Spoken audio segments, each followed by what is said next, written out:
Friends, आज हम बात करेंगे हमारे इंडियन मार्केट के बारे में। यानी शेयर बाजार में आगे कैसा माहौल रह सकता है, कितनी तेजी बन सकती है और जो हमारे जीडीपी के आंकड़े निकल कर आए वो क्या दिखा रहे हैं। साथ में देश की इकोनॉमी की रफ्तार कितनी पटरी पे आ चुकी है और इसका कितना फायदा आने वाले समय में मिलने वाला है और एफआईआई का रुख क्या रहने वाला है हमारे बाजार को लेकर, जानेंगे इस वीडियो के माध्यम से। और जिस तरह की कल्पना की जा रही थी उससे अच्छे बेहतर परिणाम निकल कर आए हमारे देश की इकोनॉमी के, तो उनको सबको हम डिस्कस करेंगे। उससे हमें पता चलेगा कि आगे हमें कौन से शेयरों में निवेश करना चाहिए और कितने समय के लिए उसमें हमें रुके रहना चाहिए। वो सारी जानकारी आपको इस वीडियो के माध्यम से मिल जाएगी। तो अगर आप स्टॉक मार्केट में काम करते हो या स्टॉक मार्केट में इन्वेस्ट करने के लिए आपकी इच्छा है तो ये वीडियो आपके लिए बहुत जरूरी होने वाला है। तो फ्रेंड, पूरा वीडियो देखें, स्किप ना करें। लेकिन फ्रेंड, उससे पहले अगर आप पहली बार हमारे चैनल पे आए तो चैनल को सब्सक्राइब कर दीजिए, एक बेल आइकॉन दबा दीजिए ताकि जब भी नया वीडियो बने पहला नोटिफिकेशन आपको मिले। चलो फ्रेंड्स, वीडियो स्टार्ट करते हैं। मैं हूं आपका दोस्त एसबी दवे और हमारे अपने चैनल ऑनलाइन कमाई में आपका बहुत बहुत स्वागत है। फ्रेंड्स, कोविड-19 का भारतीय इकोनॉमी पर गहरा प्रतिकूल असर पड़ा है। इसी कारण चालू वित्त वर्ष में करीब पहली जो दो तिमाही थी उसमें इकोनॉमी में बहुत बड़ी गिरावट रही।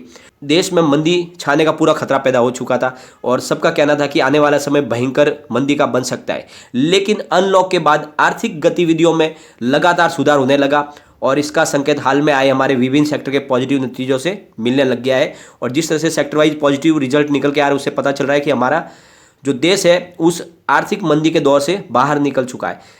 और इन संकेतों से स्पष्ट हो गया है कि इकोनॉमी प्री कोविड स्तर की ओर तेजी से बढ़ने लग गई है। मतलब जो हमारे कोविड-19 आने के पहले जो हमारी इकोनॉमी थी उस पोजीशन पर फिर से पहुंचने लगी है और मंदी का खतरा था वो टल गया है।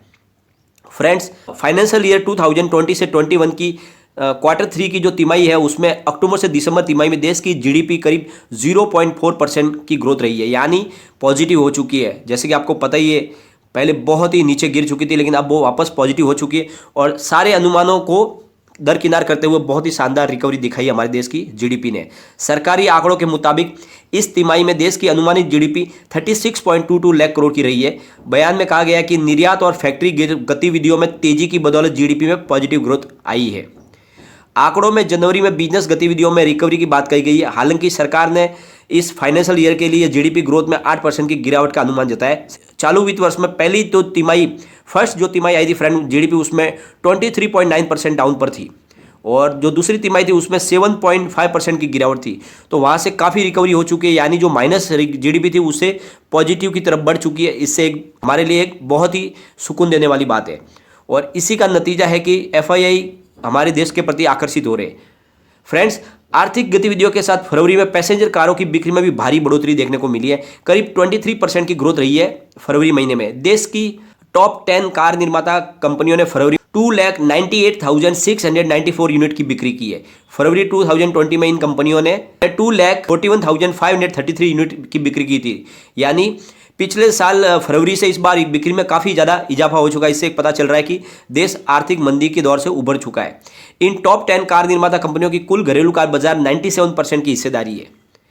फरवरी 2021 में जीएसटी कलेक्शन में भी जबरदस्त बढ़ोतरी हुई है। 1.13 लाख करोड़ के रुपए से ज़्यादा की जीएसटी कलेक्शन हुआ है। फ्रेंड, जीएसटी प्रणाली लागू होने के बाद यह पहला मौका है जब लगातार 5 महीने से जीएसटी कलेक्शन 1 लाख करोड़ रुपए के ऊपर हो रहा है। आर्थिक गतिविधियों में तेजी और फर्जी बिलों पर सख्ती बढ़ने के कारण जीएसटी कलेक्शन में भी तेजी आ रही है और इसके अलावा जीएसटी प्रणाली के तहत लीकेज को रोकने के लिए काफ़ी सख्त कदम भी उठाए जा रहे हैं और इसका फायदा मिल रहा है कि सरकार को भी अपना खजाना भरते हुए दिखाई दे रहा है। स्टॉक मार्केट में यानी इक्विटी बाजार में विदेशी संस्थागत निवेशक, जिनको हम बोलते हैं एफआईआई, लगातार निवेश कर रहे हैं।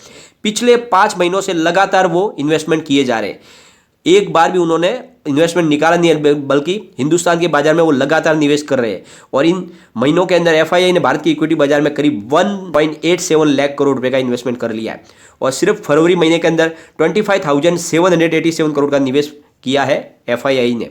और इससे एक बात साफ जाहिर हो रही है कि अभी भी हमारा हिंदुस्तान का बाजार पूरे विश्व के लिए सबसे अट्रैक्टिव बाजार लग रहा है और लग रहा है कि यहाँ पर और तेजी की बड़ी संभावना बन रही है, इसलिए वो लगातार निवेश कर रहे हैं। तो ये मौका है कि हमें भी अच्छे जो फंडामेंटली मजबूत स्टॉक है उनमें इन्वेस्टमेंट कर लेना चाहिए लंबे समय के लिए। तो बहुत ही अच्छा रिटर्न मिलने की संभावना बन रही है, क्योंकि जिस तरह से अभी इकोनॉमी में सुधार आ रहा है उससे आगे और तेजी की संभावना बनती जा रही है।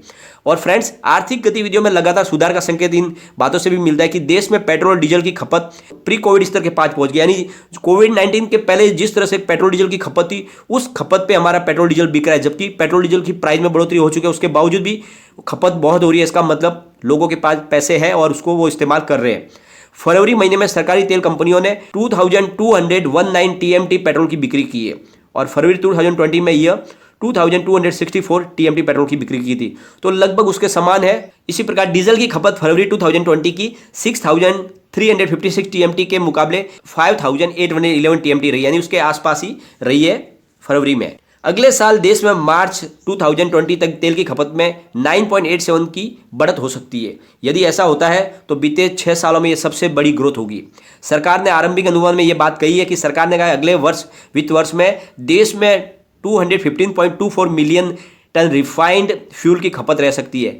चालू वित्त वर्ष के दौरान 10 महीनों में यानी करीब अप्रैल 2020 से जनवरी 2021 के दौरान तेल की खपत में 13.5% की गिरावट आई थी, क्योंकि आपको पता ही था लॉकडाउन का भी असर था। लेकिन अब वो धीरे धीरे वो लॉकडाउन खत्म होने के साथ ही इसकी कमी भी खत्म होने लगी है और तेल की खपत में बढ़ोतरी शुरू हो गई है। और जबकि आपको पता है इसके दौरान अभी इलेक्ट्रिक व्हीकल का भी निर्माण शुरू हो गया और उसमें भी काफ़ी तेजी बन रही है। इस वजह से भी थोड़ा सा इफेक्ट हो पेट्रोल डीजल के ऊपर खपत में पड़ेगा ही। नीति आयोग के पूर्व उपाध्यक्ष अरविंद पनगड़िया ने उनका कहना है कि हमारी जो अर्थव्यवस्था है वो लगातार तेजी से आगे बढ़ रही है, क्योंकि खर्च बढ़ाने के लिए सरकार के उठाए जो कदम वांछित परिणाम देने लगे, यानी सरकार ने जो भी निर्णय लिए थे उनका पॉजिटिव इफेक्ट दिखने लगा है।